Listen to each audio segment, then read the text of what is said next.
let me give you my take on Hwoarang and try to explain what makes him so annoying and busted in Season 2 of Tekken 8. Because in Tekken 7, despite me never labbing him properly and putting like much work into learning the matchup, I was able to figure out things that I could do against him that allowed me to at least play against the character and not be just ran over by his offense through stances. But in Tekken 8, trying to apply those options don't work that well, and he just gives me that feeling that if he touches me, if I allow him to press a button before me, I would just have to deal with that insane pressure over and over again, and I feel disarmed facing this character nowadays. So let me explain why that's the case. In Tekken 7, the first thing that I realized against this character was that backdashing against him was quite good, because if he kept just pressing buttons during his stances, eventually you get away from his pressure and make something whiff.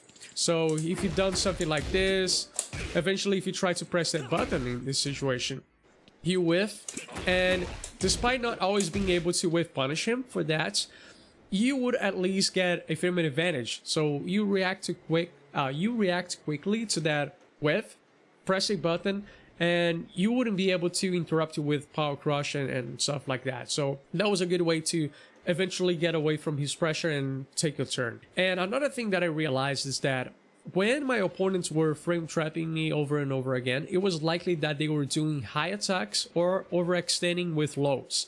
So against that, I could duck or I could do a down jab to stop that. Because a lot of the times, if he goes for the mid from one of these stances, he'll be minus frames. And the only way that he doesn't go into minus frames is if he commits to a mid-high attack, or if he goes for a high attack right away, right?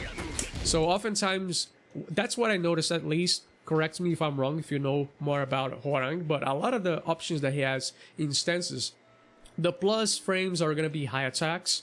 The mid strings, they might have a high follow-up that you can interrupt by ducking.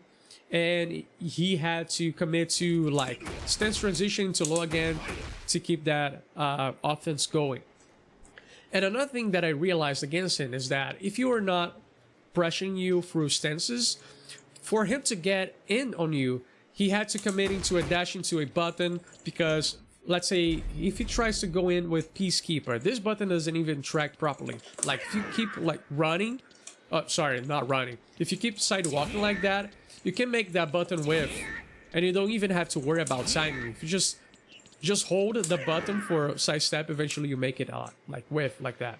So sidestep left against him in the neutral was like really good option against him. But then they patched up all of these weaknesses little by little with new moves.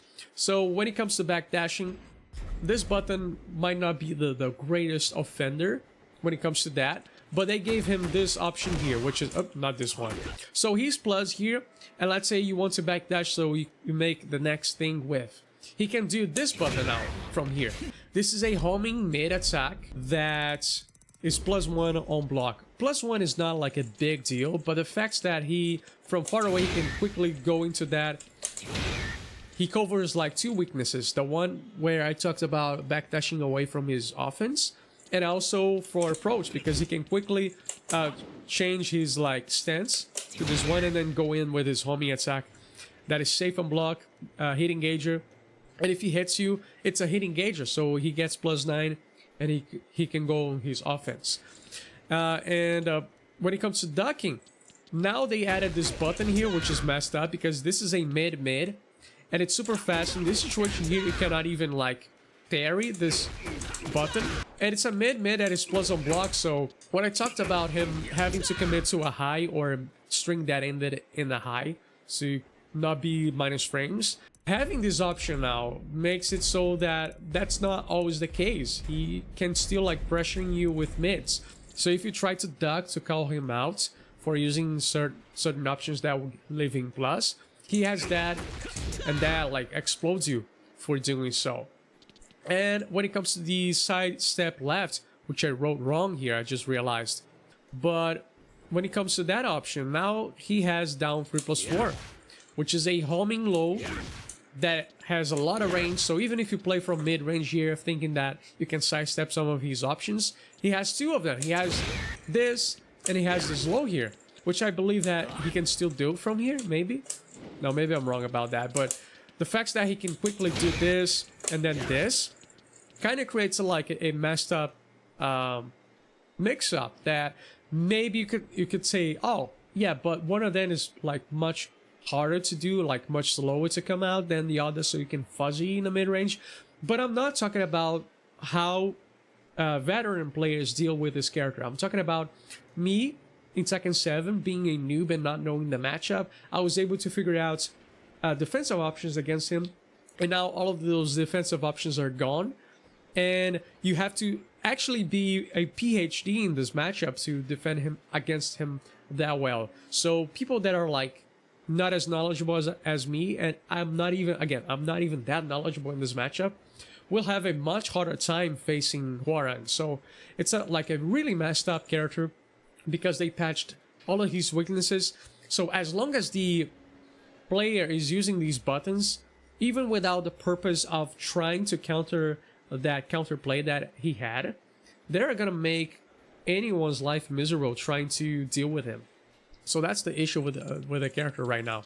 They give him options that, you know, deal with people backdashing away from his offense. They give him like a good button or several good buttons to deal with people ducking when he's in his stance and he wants to keep the pressure on with plus frames.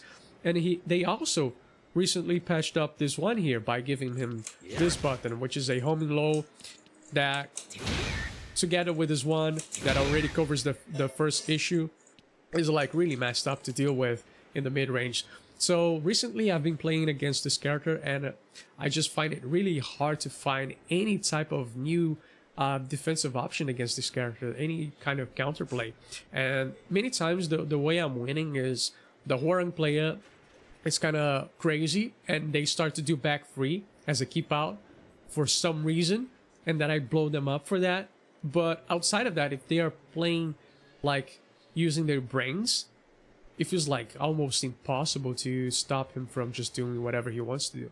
So it's a matter of just me pressing my buttons first, so they're not able to do whatever they want.